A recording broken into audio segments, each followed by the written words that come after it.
Moving to oneness.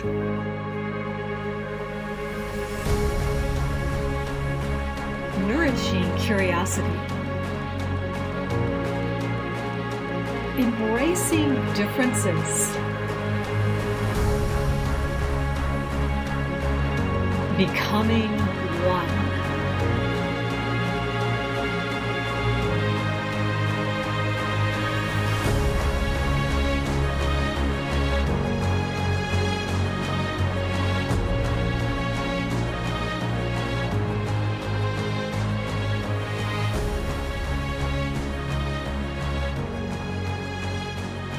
Welcome to the Moving to Oneness show. Today I have a magical being, so that's how I see him, because he is so vast, and I'm so happy he took up my invitation to speak with me, with you, with us, and bring his rich life experience and the richness of his transformation to you, to me, to all of us in this world. So I welcome today Dan, sitting in Mexico. Welcome to the Moving to Oneness podcast. Thank you for having me.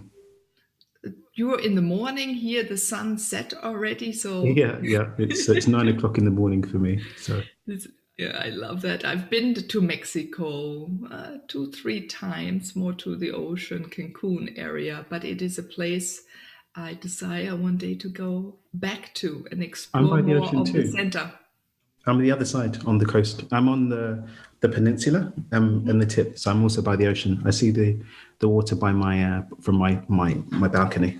Oh, this is beautiful. The water must feed you and inspire you a lot. Oh, yeah, definitely. A very fluid being you are, probably. I do my best to, but part of being human is we're not always one way. Sometimes we drop. Sometimes we need some support to be brought back up. But we keep moving towards being fluid, being more expansive, being more whole, being more love. That's the magic, I think. Yeah, and I think you are, when I sensed into you, you are, for me, I'll spill the beans, already the leader of the future, because you encumbrance all of this. I really love your vocabulary also, what you write, what words you use. They're very celebratory, they're very light, and they speak your truth. And yeah, you look beyond, in a way also very cosmic, and celebrating also our earth here. And I can feel always that you have a connection to all, and it doesn't matter what you're speaking about. You're very into the finance aspect of life, but you do martial arts, right? You do yoga, so many things, and in all of that you bring your true language into it, and I feel it's always very uplifting, and it makes it very light to read and to listen to, because you speak a lot too. Thank you. I really appreciate that. Yeah, I mean, for me, I speak about something I call bleed theory. Bleed as in bleeding. It's, from the more the art perspective of when colors bleed into each other. And I don't believe that we're as separated individually, and also in times of ideas and even aspects of ourselves and aspects of our lives as sometimes we treat them. We see it when people look at people who look differently and say, oh, I don't like you because you look differently. I'm scared of you because you look differently. But we don't take that same application and bring it to ourselves and a different aspect of ourselves, because the illusion of separation between individuals is the same within ourselves too. And so the me that rolls around on a jiu-jitsu mat is no different than the me that's sitting on a yoga mat, which is no different from me that's sitting in front of a banker or a lawyer doing business. It's all still me. And because it's all still me, if I take that universal idea of just me, I can go to the core and seeing that the connective tissue between all of those things means that I can affect change in the same way between all of those things. There are people who have great success with relationship, but their financial situation is no good. or their finances are amazing, but they don't connect with others. And what I found in my work is that that break in flow, in bleeding between those things is just a barrier that we put up. It's not a natural barrier. It's an idea, a belief, a limitation that doesn't have to be there. I can have an abundance in all areas of my life. And I can affect that abundance by focusing on one area of my life and making that powerful and abundant. Oh, give a little tip of how do you focus? I would love to. Yeah, because you use it in your martial art, you use it yoga. You have a special way probably how you focus. Can you share that with us?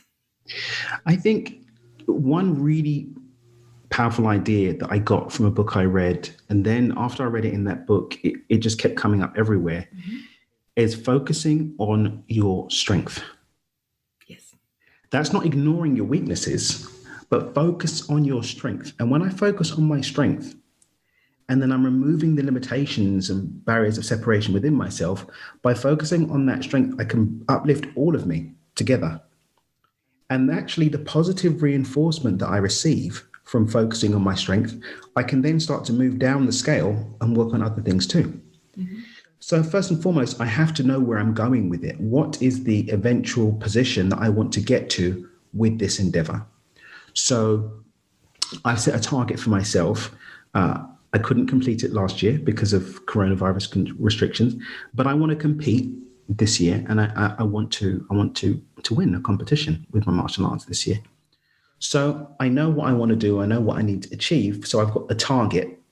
So I'm going to focus on the aspects of my jiu-jitsu game that are most strong, and I'm going to use that to propel me closer to my goal. Again, I'm not going to lose focus on everything. I'm still going to have a very rounded practice, but I'm going to hammer home my honing and focus on that area that I have a strength, and that's going to bring me closer to my goal. When I have the reinforcement of a win, then I can actually have more positive energy and momentum to continue focusing on the other areas too. Maybe that's going to inspire me to go and train more times in the week, or to seek out additional ways of training in order to develop those aspects of myself. But sometimes we go to focus on something to move towards a goal when deep down we don't even believe we're going to do it anyway. We have unworthiness issues. We have a lack of luster and energy. We have a lack of passion for it. But if we focus on somewhere where we do have that passion, we do have that luster, we do have some strength, it gives us an energy that we can carry to other areas too. Oh, I love that. So I have a 14-year-old son, and I remember I didn't like so much in school, and I still don't like it, even when I went to school. With so much focus is being put on mistakes, right? We grade by mistake instead of we don't grade enough on strengths or take the time to look what is an individual, each different one. And I think this is so important to give, so there is not this self-doubt or self-talk where we smush ourselves, right? Or tighten up ourselves. So I like that. And while you were speaking, a thought came. So when you concentrate on your strengths, right, you are more courageous to try out things. Yeah. So by that, you dare, in a way, you dare to do more, and you go into areas where you're not optimal or have not so much experience in, right? But you don't mind in that moment because you want to. There is so much energy within you to say, oh, I want to try that. And if that, maybe this will help me improve this or that. And you can get it out of so many different areas of your life, because we have so many facets. And I love that you spoke about that we also have to bring them together, and that in this fullness, when we look at all of them, right? Because when you spend time and have the feeling of oh my God, I made it, I won, all that work that an energy I put into work, because then you start eating different, right? Your body is different, your mentality, because you have better food for your body, then you can think better, or you're more connected to everything around you that helps you in finance. Then you listen to more abundance, right? All of these things. So wonderful that you help people with. Yeah, just momentum. There's a power in momentum. And when you've got a strength, when you've got a passion, when you have that, you already have a natural momentum. It's like natural aptitude. I'm not a natural mathematician. I can do math, but I'm not a natural mathematician. My younger sister, natural mathematician. My dad, natural mathematician. But I'm just not. I'm great at problem solving, but I'm not really naturally. So I went off to go and study economics. That's clever. It's got a lot of mathematics in it. Whereas I was called to the more philosophical side of economics, and that's where I thrived. But when I got to university, it was all statistics and maths and all this stuff. And it's like, this isn't a natural aptitude. And of course, that crushed my spirit to some extent and didn't really support me moving forward. Whereas if I'd gone and studied philosophy or gone and studied something more along those lines, I probably would have had more passion to go and continue and do more work with it. And we do this all the time. We look at these things, I've got to work on this, I've got to fix this, I've got to do that. Instead of coming from where we have a strength, even if we're bringing a strength to an area where there's room for improvement. When I'm working with clients around abundance, we look at the natural archetypes, where they have a natural flow with the energy of money. This doesn't mean that they're limited to just creating wealth in these particular ways. But when I understand my natural flow, I've got a place to start. So what we normally say is, let's establish financial freedom and our pillar income where we have a natural flow. We might not necessarily enjoy it so much, but we have a natural flow which gives us some stability. And then from there, we can go and have fun. I mean, look, if my needs are met, my mortgage is paid, my bills are paid, my children are fed, there's some money in savings.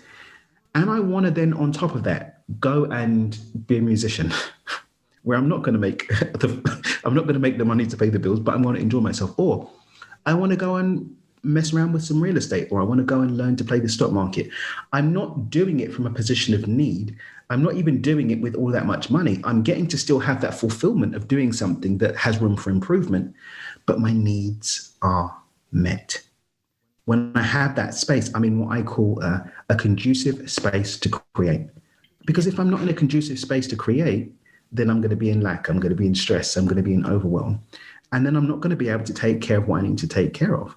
Then what's going to happen when I go and play the stock market, or I go to, I don't know, whatever it is, I want to go and write a book, I'm doing it from an uneven place. My energy, my vibration isn't going to be able to so easily attune to success.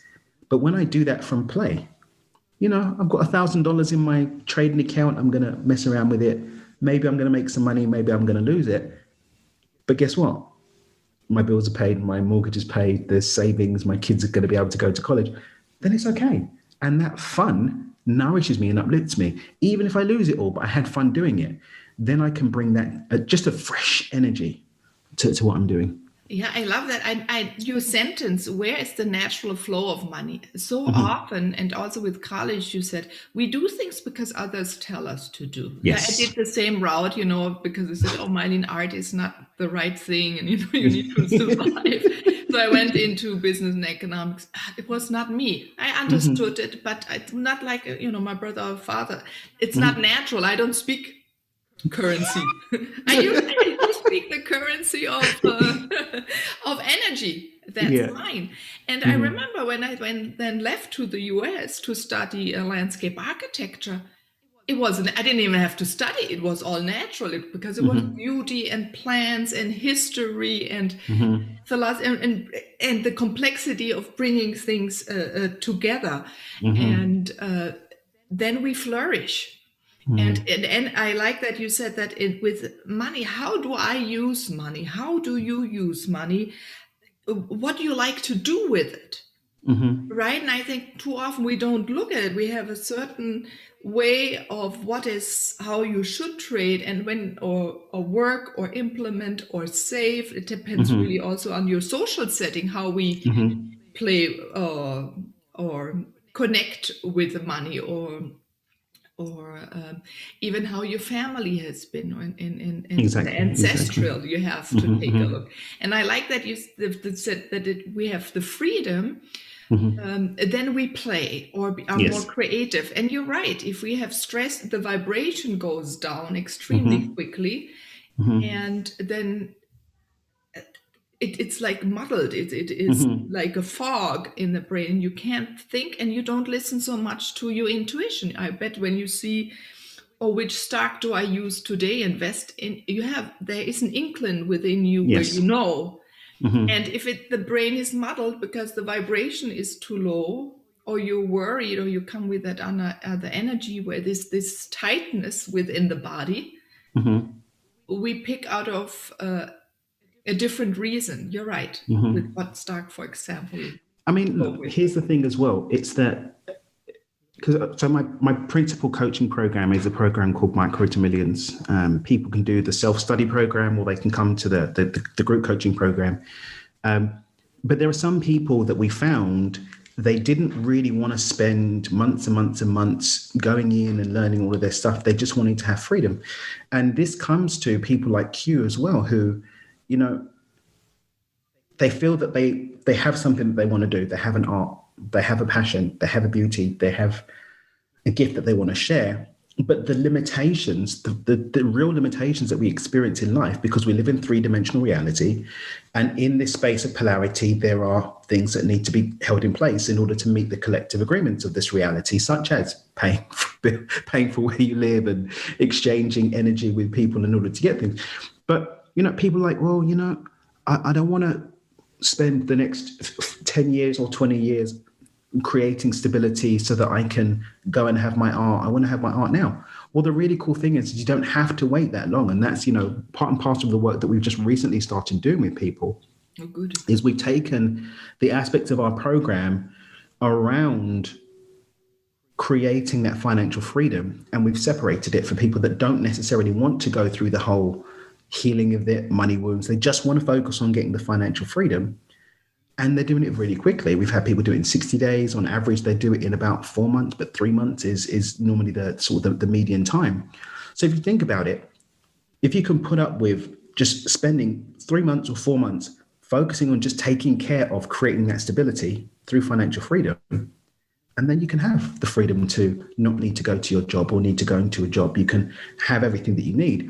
But I think it's imperative that we remember that so long as we are living in three-dimensional reality, then the constructs that keep three-dimensional reality together, we're going to be subject to. Now, there is magic. We know that a lot of the ancients practice ancient arts and have learned how to transcend these.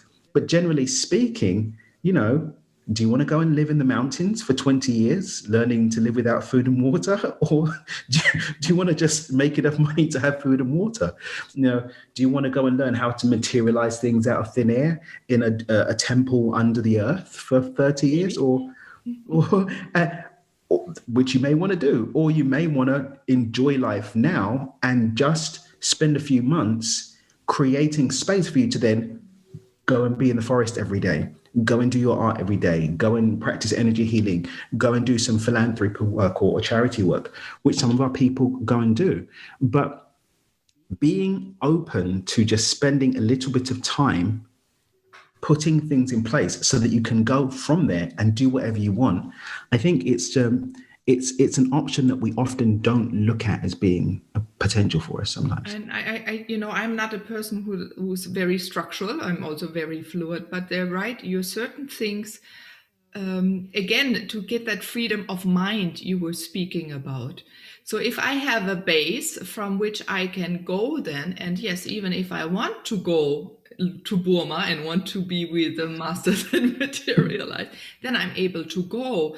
Or if, you know, I also you have a foundation, which I hope you're going to share a little bit about. And I would love to do that too, right? To find ways to revitalize our environment through plantings. And that you also need currency for this, or a lot of work for and time and travel and all of these things. So the more relaxed one is, to go and have a small base to start from, that you don't have to worry.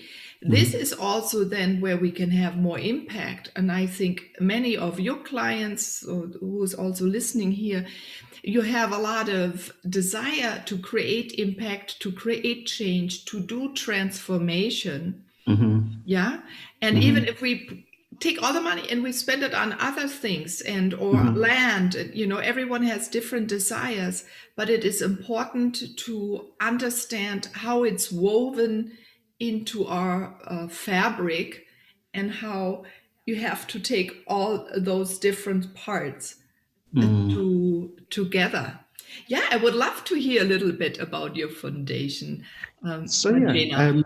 My Now I said it. Mangena Foundation. Yeah. So my parents are immigrants from Zimbabwe. They immigrated from Zimbabwe to the UK in the 70s.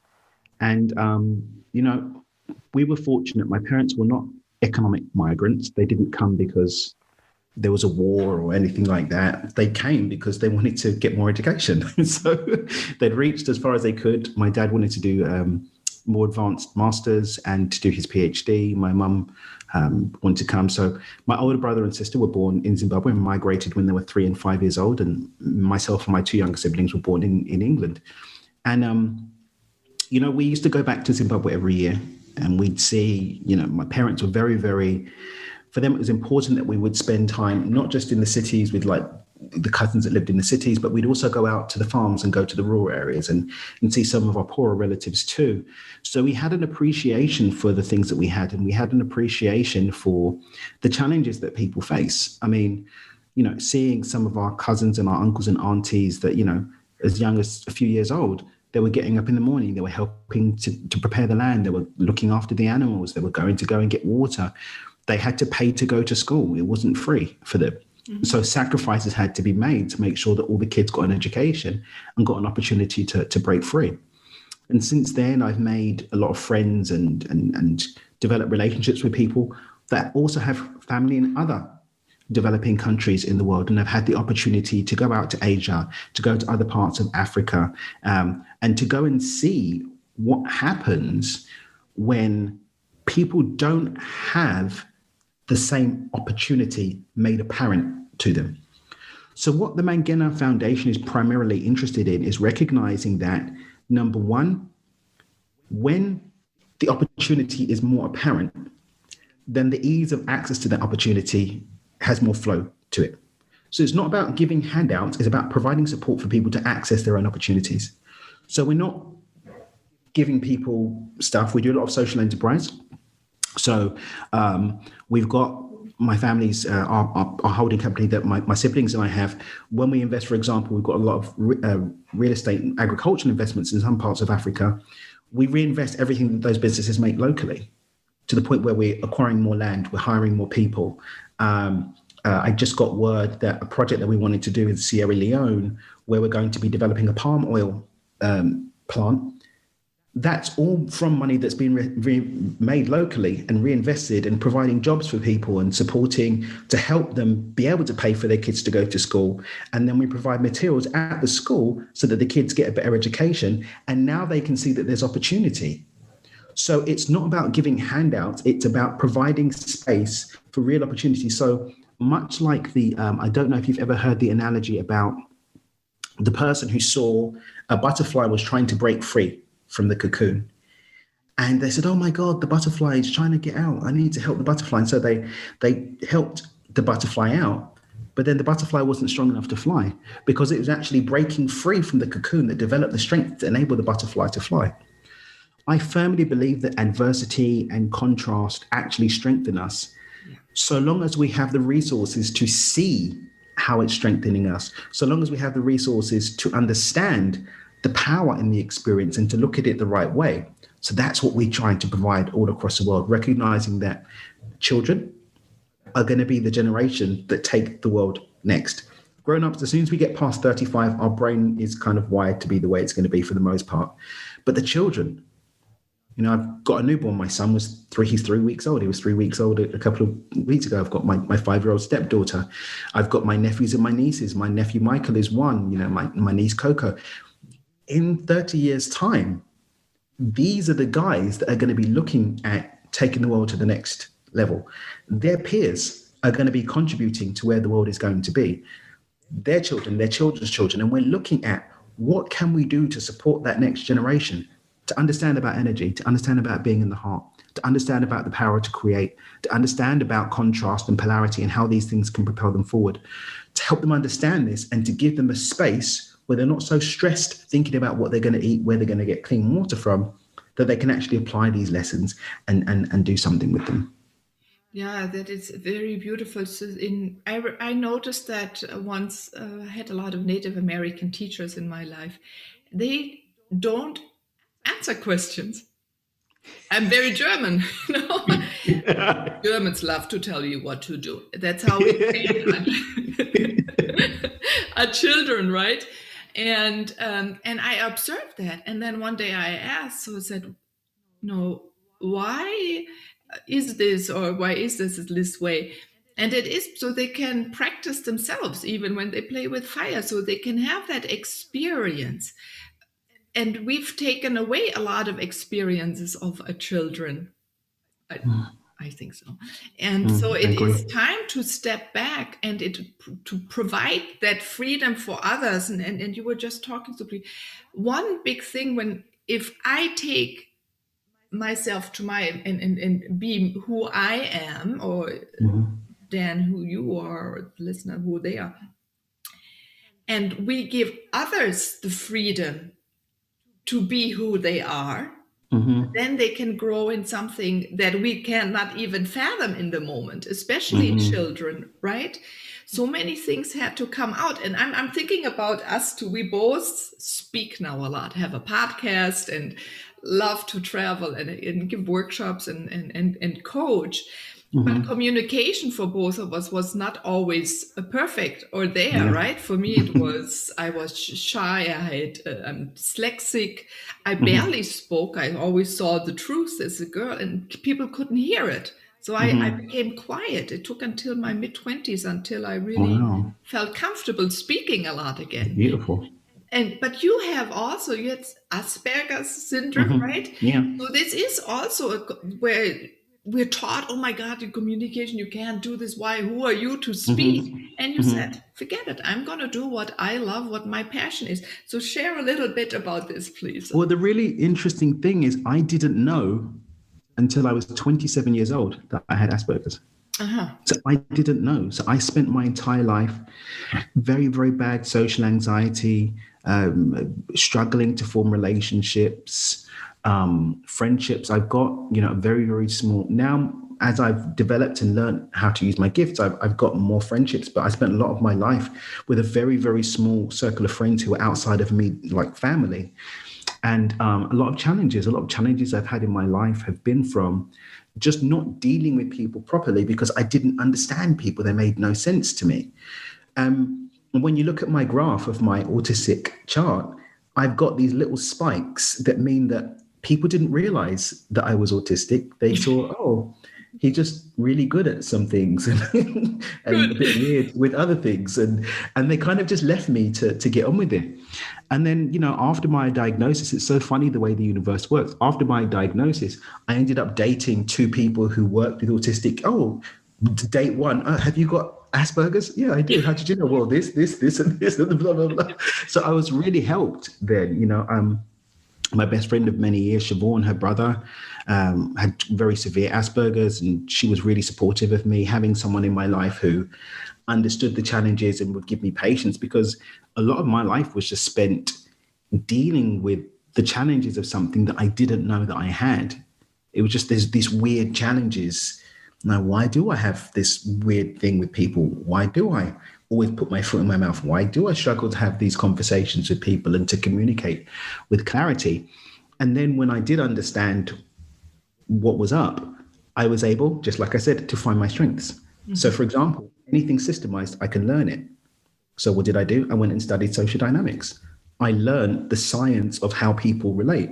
So yes, my interactions are very conscious. It's a very conscious process, but I've been able to develop a level of mastery with communication because I went and studied it using my strength.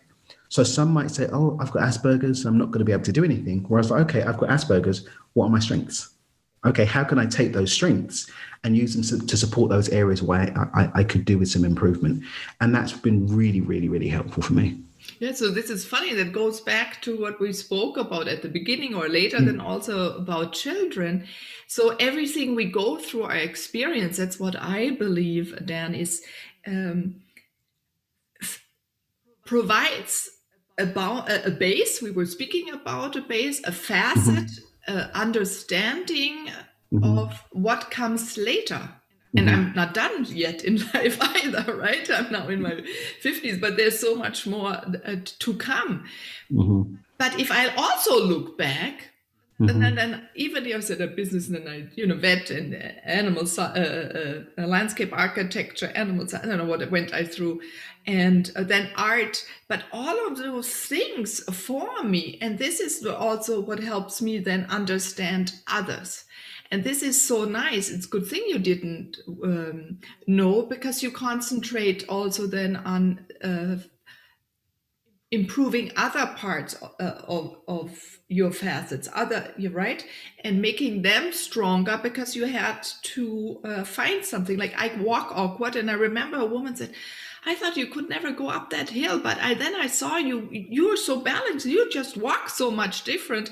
And I said, yeah, but I did not know that brings so much plus points. I never thought about it when you go up those hills in the middle of the night and you can't see anything. So I learned to trust, to feel. And this is, and you don't notice it. So everyone, let your children explore for themselves and do explore your own life, like Dan has, like me has. Even come and ask us, or you can do so much more than we're told. And I think, Daniel, a fantastic example of what vastness lies within us when we allow it to come out and to be explored. Definitely.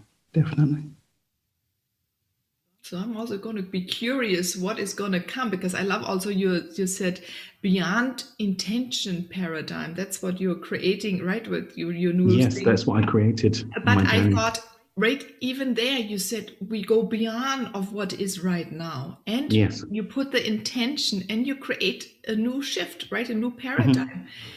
So you're bringing in that part, you're bringing all those things together. I mean, beyond intention, it's that I define an intention as disrupting whatever the program, the pattern is right now. We're always creating, always. Our unconscious is always taking our blueprint, sending instructions to energy that collapse into matter. It becomes our reality. There's no point that's not happening. That's how we experience our world. We're not every moment saying, okay, now I'm going to collapse the energy for the color blue and the light. And we're not doing that. It's happening unconsciously. It's part of our innate ability to create. But when I'm disrupting the pattern, I'm stepping and saying, hang on a minute. Okay, this is what I want to create. And I'm almost entering some new code into the program. That for me is setting an intention. But to get beyond intention is to not need to change the program, because the program is already doing what I want it to do. And so the beyond intention paradigm, in the short term, it disrupts the program so that I can have what I want now. In the longer term, it alters the program so the program is doing what I want for the long term. I don't need to keep interrupting it. I can just be in a flow of creating what I want innately and naturally, because that's what my program is. Wow, Dan, if that is not moving to oneness, everyone can ask and that we speak about this, because that's what we're here, right, all listening to, and to explore and to bring the world to come together, and see each other's beauty, right, and to uplift. And it's the easiest to see others people's beauty if I see it within myself. When you see it in yourself, then right, and you do see it, you're a prime example of a being who sees it and follows it. And I'm so happy that you're inspiring so many. And that's also your dedication to life. I know that, right? To uplift, to move and support as many people as you can to experience this freedom you were speaking of, to find that courageousness in exploring new territory, and to see, okay, even in finance, if it doesn't there, what can I change to support my vision or support my foundation. So thank you for what you're doing in life, and stepping up, because it's really a stepping up and showing yourself and saying, here I am, come. Exactly. And that's the adventure. You know, people, when we accept, okay, so I've got physical matter, I need to go and play with the energy of money, I need to go and play with the energy of other people, play with the energy of movement, play with the energy of school, perhaps play with the energy of work. It's the adventure. When instead of resisting these things, I'm like, okay, cool, I get to play with this thing called money, I get to play with this thing called people, I get to play with this thing called health, I get to play with this thing called relationship. That's the adventure.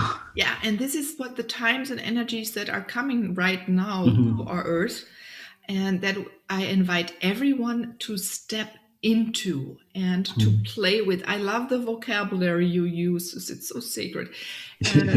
Yeah, because we've lost, and it's time now to say, where do I not do this enough in my life? Where do I not do it enough with others around me? Or if I love to travel or connect via virtual platforms, to do that even more, to explore what new thoughts can be produced, and anything else exists. So how can people reach you best, Dan?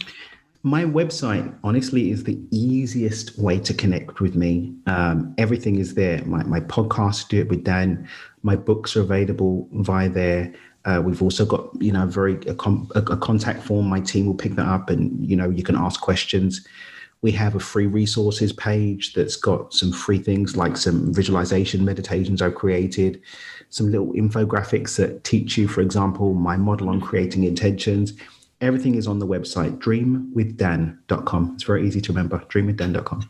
That's so beautiful, because we all, I'm going to use even the word need, and we desire and need to dream, and dream as big as you can, everyone, and then bigger again. Yeah. Better using Dan's word, and then one more time. Exactly. Humongous dreams. Because then if a little tiny bit comes to fruition, maybe half or even all, but you have then done something, you have felt it, you have felt your own impact and your personal power of doing that. So it's beautiful. So thank you, Dan, for being on the Moving to Oneness show all the way from Mexico. Thank you for having me. This has been fun. I'm so glad that we connected. And again, that's just from us following the flow, you following the intuition to say yes, and the connection. And I believe that when we say yes more to life, then we have more opportunity to play. Is it always going to work out? No, but we're always going to have an adventure. I love that. Everyone, go this year and go with the flow of adventure. Goodbye, everyone.